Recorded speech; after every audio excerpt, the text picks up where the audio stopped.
Një gënjeshtër e thënë një herë mbetet një copë gënjeshtër. Një gënjeshtër e thënë mira herë bëhet kujtim dhe trurit nuk arrin t'i dalloj këto dy gjëra. Ky është efekti i së vërtetës iluzore. Përsëritet diçka mjaftueshëm disa herë dhe ajo fillon të duket e vërtetë edhe për ty, edhe ti e di që ajo nuk është e vërtetë. Kjo është matur me kujdes në laborator. Në vitin 1977, tre psikologë zhvilluan një eksperiment të qetë, Lynn Hasher, David Goldstein dhe Thomas Topino. Ata u dhanë studentëve 60 pohime të ndryshme për t'i vlerësuar. Disa ishin të vërteta, disa të rreme, dhe të gjitha tingëllonin të besueshme në të njëjtën kohë.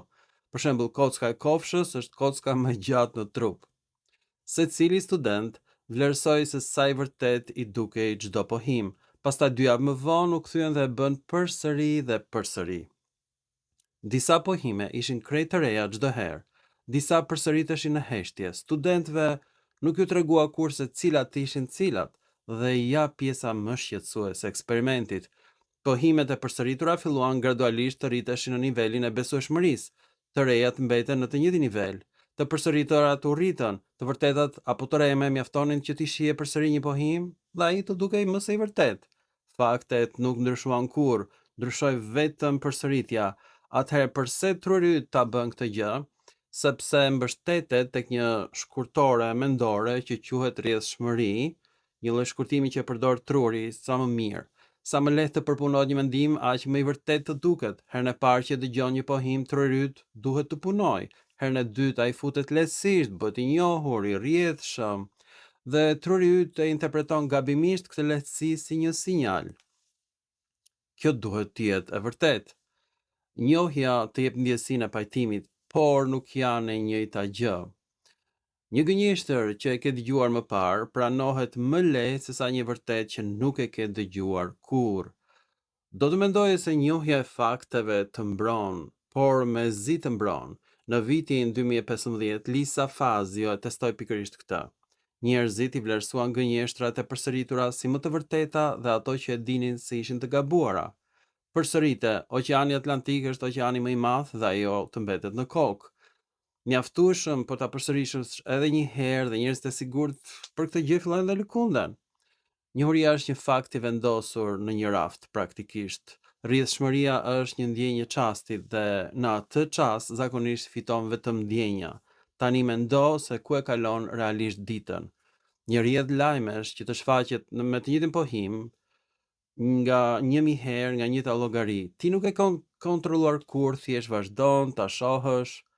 Pra, në vitin 2018 njerëzit që pan 2 herë tituj të rrem lajmesh i vlerësuan ato si më të saktë. Mjaftoi vetëm një ekspozim shtesë për të ndryshuar perceptimin. Propagandistët e mësuan këtë gjë shumë kohë përpara se psikologët t'i vendosnin një emër. Përsëritet një pohim me zë të lartë dhe shpesh dhe ai ngurtësohet në njohuri të përgjithshme. Edhe reklamat funksionojnë pikërisht me të njëjtin mekanizëm. Përsëritjen. Një slogan që e ke dëgjuar 1000 herë fillon që të duket si fakt për produktin. Ti nuk vendoset ta besoje, thjesht të dëgjove mjaftueshëm për ta përthithur si informacion që mbeti në kokë. Atëherë është truri yt thjesht i prishur? Jo, nuk është. Kjo mënyrë e shkurtër dikur të mban të gjallë. Pra, në epokën e akullnajeve, për pjesën më të madhe të historisë, nëse shumë njerëz përsëritin diçka zakonisht ishte e vërtetë. Ajo bim është helmuese. Ai lum përmbytet dhe të mbyt. Përsëritja në fakt është mençuri. Një pohim që e përsëriste i gjithë grupi ishte një pohim që grupi e kishte provuar tashmë. Të besoj atë që ishte e njohur ishte një zgjedhje e mirë për 10.000 vjet. Pastaj ndërtuam makina që përsërisi një zë 1 miliard herë. Pra, kompjuterat. Dhe mënyra e shkurtër që dikur të mbronte u bë ajo që tani të mashtron.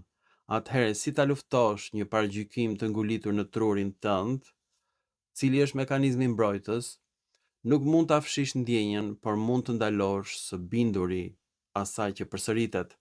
Rregulli i parë, e njohura nuk është e njëjtë me të vërtetën. Kur një pohim të duket i padiskutueshëm, pyet veten, pse të duket kështu? A ke parë prova apo thjesht E ke parë këtë gjë disa herë në ekran. Rregulli i dytë, kontrollo burimin, jo instinktin tënd. Ndiqe një pohim deri tek vendi ku ka nisur në të vërtetë. Rregulli i tretë, të kuptuarit i këtij mekanizmi e dobëson pikërisht këtë mënyrë të keqe të përsëritjes. Sa po të kuptosh që përsëritja ushqen besimin, përsëritja humbet një pjesë të fuqisë së saj magjike. Do ta ndjesh ende tërheqjen, por nuk ke pse ta ndjekësh përgjithmonë. Gënjeshtrat më të rrezikshme nuk bërtiten, ato përsëriten me durim, me mirësjellje. Derisa një ditë këto gënjeshtra i përsërit vetë dhe betohesh se gjithmonë ke ditur që ishin të vërteta.